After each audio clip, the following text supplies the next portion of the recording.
What happens when you finally realize that the massive concrete artery pumping life into your sprawling metropolis is actually the very thing choking it to death? For decades, urban planners believed that once a natural river was buried under hundreds of thousands of tons of asphalt and steel, the environmental scarring was permanent and irreversible. But how do you fix a city that is literally baking itself alive under its own infrastructure? In July of 2003, the city of Seoul, South Korea, answered that exact question by doing the unthinkable. Under the leadership of Mayor Lee Myung-bak, the city decided to completely demolish a heavily congested 10-lane elevated highway right in the heart of its central business district, all to resurrect a dead, buried waterway known as the Cheonggyecheon stream. It was a massive, multi-million-dollar gamble that defied every conventional rule of modern urban development. Yet it resulted in one of the most miraculous ecological and thermodynamic recoveries in the history of human civilization. To understand the magnitude of this restoration, we first have to understand the anatomy of the destruction. In the aftermath of the Korean War in the 1950s, Seoul was a devastated city, struggling to accommodate a massive influx of refugees.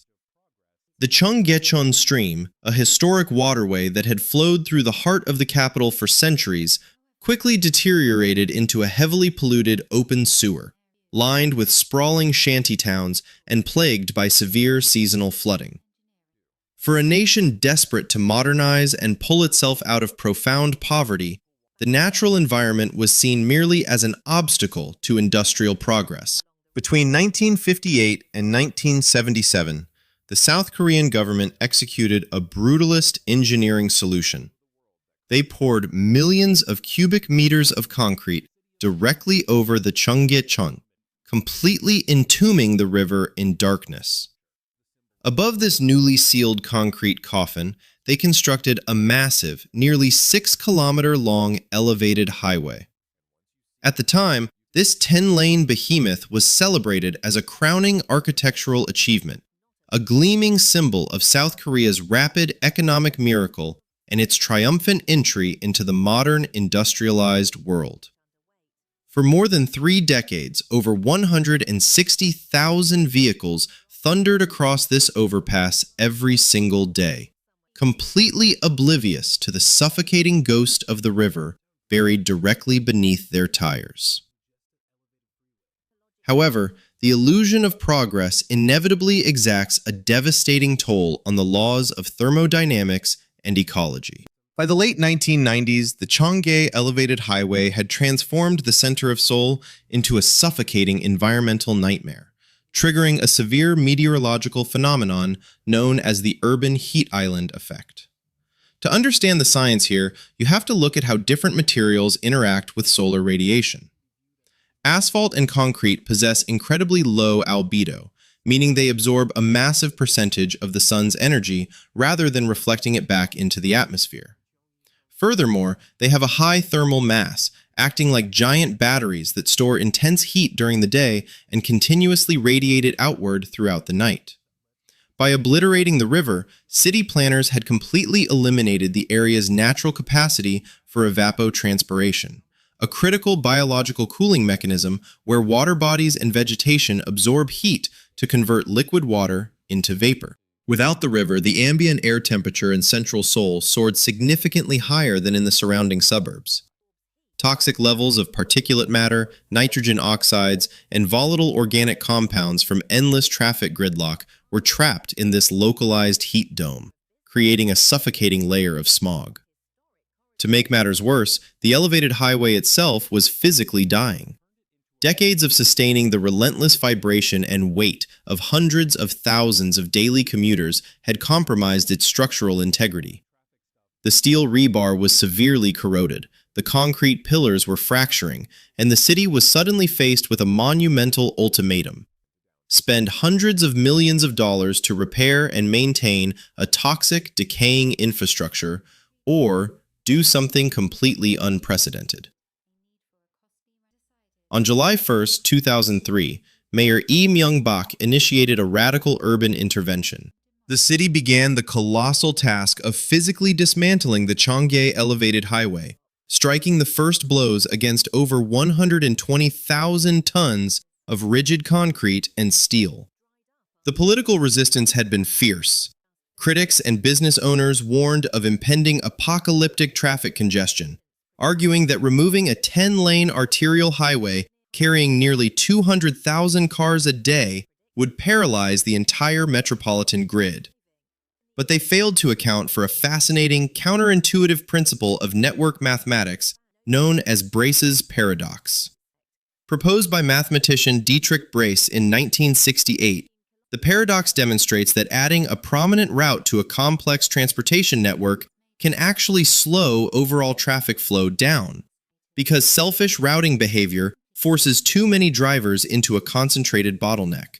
Conversely, removing that major route can force the traffic volume to distribute more evenly across a wider array of secondary roads, establishing a more efficient systemic equilibrium. When the Seoul highway was demolished, the anticipated gridlock simply never materialized. With heavily expanded public transit bus systems and restricted access protocols implemented simultaneously, the overall traffic flow in downtown Seoul actually improved. But removing the concrete was only the beginning of the battle. They now had a massive, gaping trench stretching for miles through the financial district, and they needed to bring the water back. But the original springs that once fed the Cheonggyecheon had long been depleted or diverted by decades of aggressive subterranean development. The river was completely dry.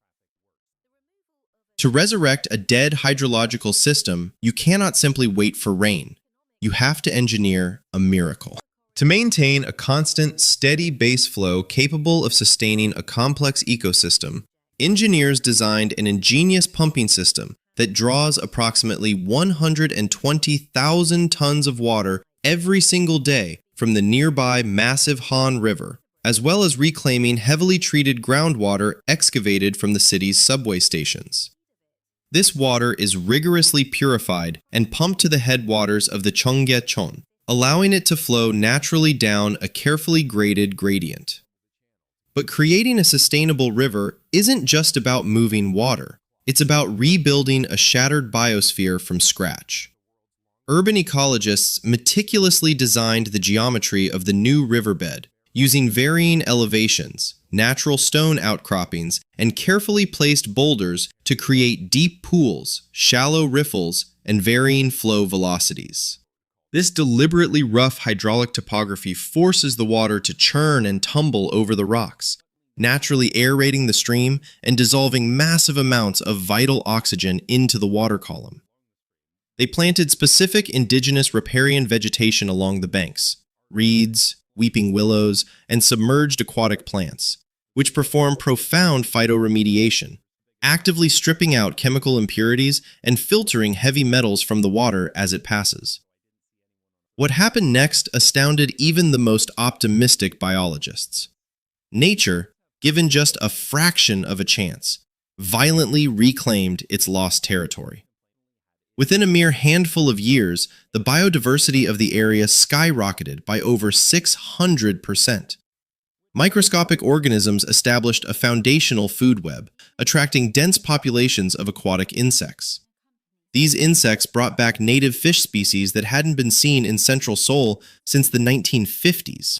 The fish, in turn, attracted apex predators like herons, egrets, and kingfishers, creating a thriving, complex, and deeply interconnected ecological cascade right in the shadow of corporate skyscrapers. But the most profound, scientifically measurable triumph of the Cheonggyecheon restoration was its astonishing impact on the city's atmospheric physics. By replacing a massive, heat-absorbing asphalt monolith with a continuously flowing body of cool water and dense green vegetation, Seoul managed to physically hack its own microclimate. The presence of the stream re-established a massive scale of evapotranspiration. As the liquid water absorbs the intense summer heat, it transforms into water vapor, actively pulling thermal energy out of the surrounding air in a continuous, natural endothermic reaction. Furthermore, the physical trench of the stream, unobstructed by concrete pillars, created a massive, uninterrupted urban wind corridor. Fresh, cool air from the surrounding mountains is now channeled directly through the city's dense architectural canyons, acting exactly like an enormous natural ventilation system that actively flushes out stagnant heat and deeply trapped atmospheric pollutants. The thermodynamic data collected after the restoration is staggering.